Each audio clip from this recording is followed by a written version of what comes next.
Hey everybody, it's Grant from Studio 10 Productions, and today I'm going to be sharing with you my organization for my Lego heads. So let's get right into it.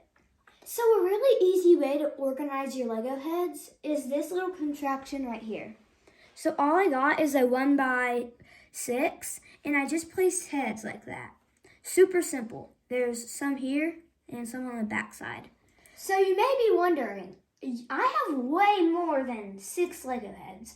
Well, that's okay, because all you have to do is get a longer 1x brick. In this case, I have a 1x10 to store your heads. And if you have even more, you get a 16x16 plate, and you just put your Lego heads in rows, as long as you need.